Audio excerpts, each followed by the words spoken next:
Hello my dear students, परमाणुर गठन structure of atom एटो टपिकर পৰা কিছুমান ইম্পৰ্টেন্ট কোৱেশ্চন তোমালোকৰ কাৰণে আলোচনা কৰিম আগন্তুক ফাইনাল এক্সামৰ কাৰণে তোমালোকে প্ৰেক্টিস কৰিব পাৰা সোয়া परमाणुर गठन বা স্ট্ৰাকচাৰ অফ এটম কোনখিনি বস্তু কোনখিনি কোৱেশ্চন কত কনসেপ্ট বেছিকৈ পঢ়িব লাগিব সেইখিনি অলপ আলোচনা কৰিম প্ৰথমতে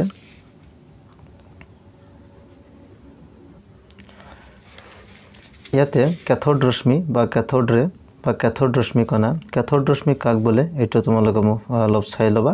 ক্যাথোড ৰশ্মি কাক বলে এটো পৰীক্ষাত আহিব পাৰে আৰু ক্যাথোড ৰশ্মিৰ বৈশিষ্ট্যবোৰ চাব লাগিব সো ইয়াতে দি আছে নাম্বাৰ 1 ক্যাথোড ৰশ্মি ক্যাথোডত আৰম্ভ হয় এনোডৰ ফালে গতি কৰে এটো এটা বৈশিষ্ট্য হয় ক্যাথোড ৰশ্মিৰ এটো এটা বৈশিষ্ট্য আৰু এটা বৈশিষ্ট্য হৈছে ক্যাথোড ৰশ্মি নিজে দৃশ্যমান নহয় কিন্তু অনুপ্ৰব বা প্ৰতিপ্ৰব পদাৰ্থত এই ৰশ্মি আঘাত কৰিলে উজ্বলি ওঠে গতিকে ইয়াতে কি কোৱেশ্চন হ'ব পাৰে ক্যাথোড ৰশ্মি কি বা ক্যাথোড ৰশ্মি কাক বলে ক্যাথোড ৰশ্মিৰ দুটা বৈশিষ্ট্য লিখা বা ডাইৰেক্ট খুদিব পাৰে ক্যাথোড ৰশ্মিৰ দুটা বৈশিষ্ট্য লিখা এটো তোমালোকে পঢ়িবা আৰু ইয়াতে কিছুমান বৈশিষ্ট্য দিয়া আছে কোনো বৈদ্যুতিক বা চুম্বকীয় ক্ষেত্ৰ নাথাকিলে ক্যাথোড ৰশ্মি সৰল ৰেখাত গতি কৰে এটো এটা বৈশিষ্ট্য ইলেক্ট্ৰনৰ যেটো কনসেপ্ট হেটো ক্যাথোড ৰশ্মিৰ যেটো এক্সপেৰিমেন্ট বা পৰীক্ষা আছিল তাৰে পৰাই এটো এটো ব্যাখ্যা কৰিব পাৰি গতিকে ইয়াতে 4-5টা মান বৈশিষ্ট্য দিয়া আছে তাৰে পৰা যিকোনো দুটা তোমালোকে মুখস্থ কৰিবা অতি এটা ইম্পৰ্টেন্ট কোৱেশ্চন হৈ গল ক্যাথোড ৰশ্মি কাক বলে ক্যাথোড ৰশ্মিৰ বৈশিষ্ট্য লিখা ওকে তাৰ পিছত চোৱা তাৰ পিছত ইয়াতে ইম্পৰ্টেন্ট এটা টপিক হল প্ৰোটন আৰু নিউট্ৰনৰ আৱিষ্কাৰত ইয়াতে তোমালোকে চাব পাৰিবা কেনেল ৰশ্মি বা ধনাত্মক ৰশ্মি বা এনোড ৰশ্মি কাক বলে ওকে কেনেল ৰশ্মি বা এনোড ৰশ্মি বুলিলে কি বুজি পোৱা আৰু এনোড ৰশ্মিৰ কিছুমান বৈশিষ্ট্য বা দুটা বা তিনিটা বৈশিষ্ট্য উল্লেখ কৰিব লাগে ইয়াতে চোৱা 1 2 3 ইয়াতে 3-4টা বৈশিষ্ট্য দিয়া আছে গতিকে ইয়াতে তোমালোকে পঢ়িবা কেনেল ৰশ্মি বা এনোড ৰশ্মি কাক বলে আৰু এনোড ৰশ্মিৰ কমসে কম দুটা বৈশিষ্ট্য তোমালোকে পঢ়ি যাবা তাৰ পিছত ৰাদাৰফৰ্ডৰ যেটো আৰ্হি দিয়া আছে ৰাদাৰফৰ্ডৰ আৰ্হিৰ আখোৱা ইয়াতে ৰাদাৰফৰ্ডৰ আৰ্হিৰ আখোৱা কি লিখা এটো প্ৰশ্ন হ'ব পাৰে ওকে সো ৰাদাৰফৰ্ডৰ আৰ্হিৰ আখোৱা ইয়াতে এটো মুখস্থ কৰিবা তোমালোকে ৰাদাৰফৰ্ডৰ আৰ্হিৰ এটা আখোৱা লিখা এনেকুৱা টাইপৰ কোৱেশ্চন হ'ব পাৰে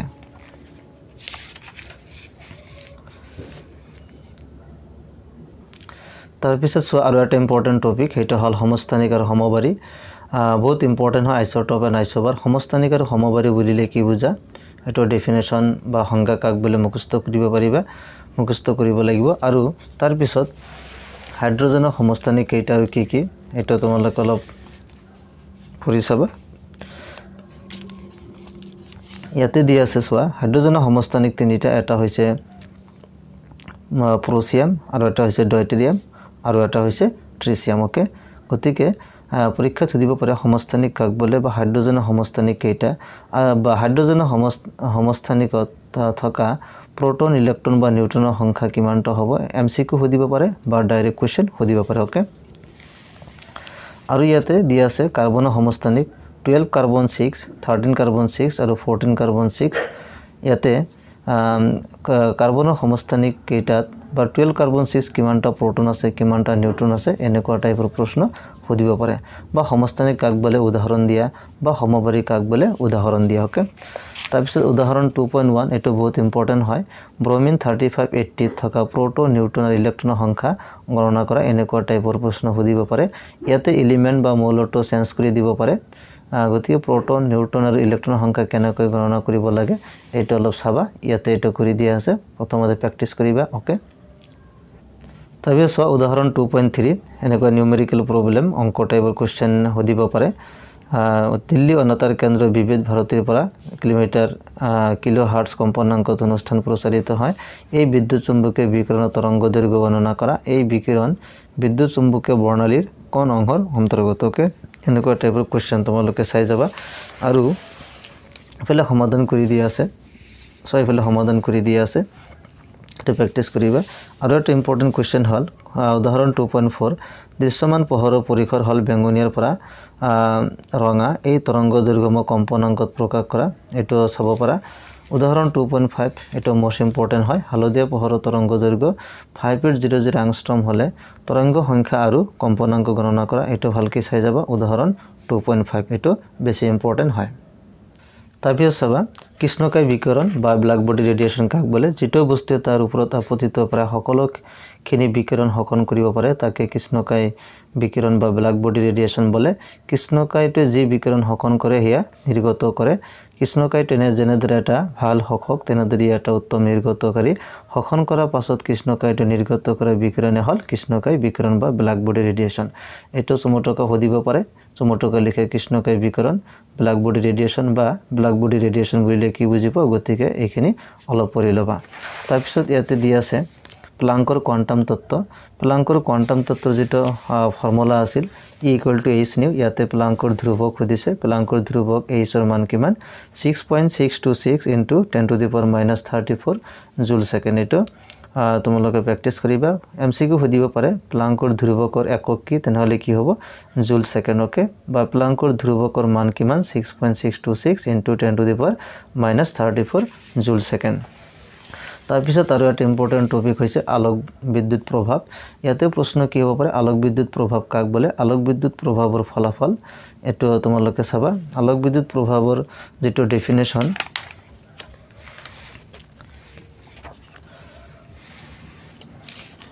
সোয়া এখিনিৰ পৰা তোমালোকে চাব পাৰা উপযুক্ত পৰিমাণৰ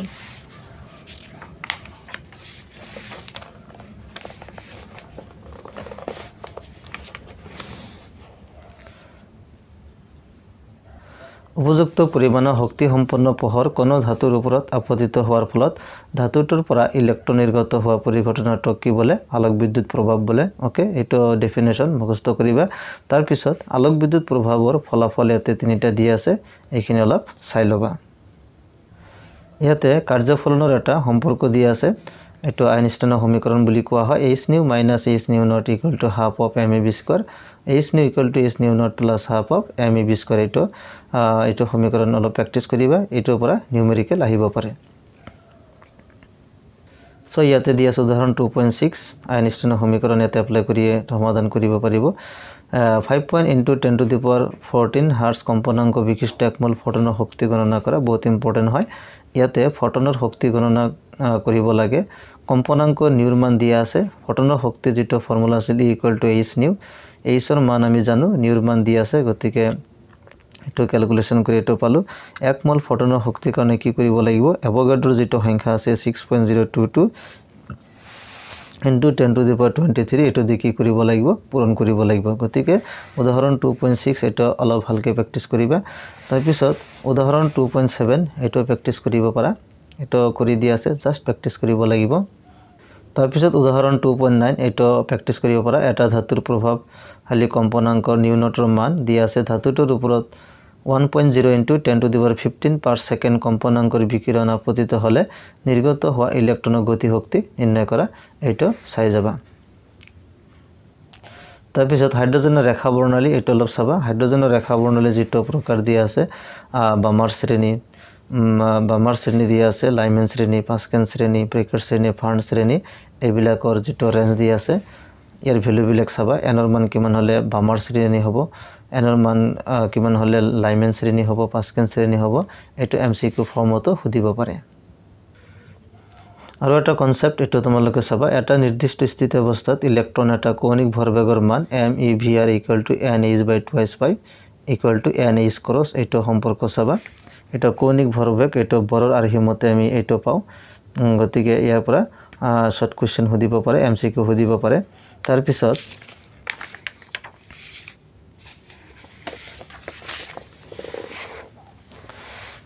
ইয়াতে এটা ইম্পৰ্টেন্ট কনসেপ্ট আছে সোয়া বৰৰ তত্ত্ব যেটো আছে বৰৰ তত্ত্বৰ পৰা আমি কি কনসেপ্ট পাও নম্বৰ এ দি আছে ইলেক্ট্ৰনৰ স্থিৰ কক্ষপথ বৰক n = 1 2 3 ইত্যাদিৰে বুজোৱা হয় আৰু এইবোৰ কি বুলি কোৱা হয় কোৱান্টাম সংখ্যা বুলি কোৱা হয় আৰু বি যেটো দি আছে এটো বেছি ইম্পৰ্টেন্ট হয় এটো অলপ ভালকৈ চাই যাবা হাইড্ৰজেন পৰমাণুৰ স্থিৰ কক্ষপথৰ ব্যাসাৰ্ধ r নিম্নলিখিত সম্বন্ধটোৰ সহায়ত উলিয়াব পাৰি Rn = n²a0 এটো বহুত ইম্পৰ্টেন্ট ৰিলেশন হয় এটো বহুত ইম্পৰ্টেন্ট হয় ইয়াতে a0ক হাইড্ৰজেন পৰমাণু প্ৰথম ভৰ ব্যাসাৰ্ধ বলা হয় প্ৰশ্ন সুধিব পাৰে হাইড্ৰোজেনৰ প্ৰথম ভৰ ব্যাসাৰ্ধৰ মান কিমান ইয়াৰ মান হল 52.9 পিকোমিটাৰ ওকে এটা এমসিকিউ সুধিব পাৰে যে হাইড্ৰোজেন পৰমাণুৰ ভৰৰ ব্যাসাৰ্ধৰ মান হল এ বি সি ডি এনে অপচন দিব পাৰে 52.9 পিকোমিটাৰ আৰু যেটো আৰ এন এটো হল ব্যাসাৰ্ধ n স্কয়াৰ a নট এনৰ মান 1 2 3 ইত্যাদি আৰু a নট হৈছে প্ৰথম ভৰ ব্যাসাৰ্ধ আৰু এই ভৰ ব্যাসাৰ্ধৰ মান হৈছে 52.9 পিকোমিটাৰ বহুত ইম্পৰ্টেন্ট হয় তাৰ পিছত আৰু এটা সম্পৰ্ক আছে শক্তিৰ যেটো প্ৰকাশ ৰাখি বৰৰ তত্ত্ব অনুসৰি স্থিৰ কক্ষপথ এটাত ইলেক্ট্ৰনটোৰ শক্তিৰ প্ৰকাশ ৰাখিটো হল En = -2.18 × 10⁻18 1/n² জুলকে ইয়াতে n মানে কক্ষপথৰ সংখ্যা বুজাইছে যদি প্ৰশ্ন সুধে প্ৰথম কক্ষপথৰ কাৰণে শক্তি কিমান হ'ব তেনেহলে E1 অৰ্থাৎ n ৰ ঠাইত আমি কি বহাই দিব লাগিব n ৰ ঠাইত আমি 1 বহাই এটো ক্যালকুলেট কৰিব লাগিব প্ৰথম কক্ষপথৰ কাৰণে এনাৰ্জি কিমান হ'ব এই E1 আহিব আৰু যদি দ্বিতীয় কক্ষপথৰ কাৰণে সুধে তেনেহলে E2 লিখিব লাগিব E2 = -2.18 × 10⁻18 × 1/2² অৰ্থাৎ 1/4 হ'ব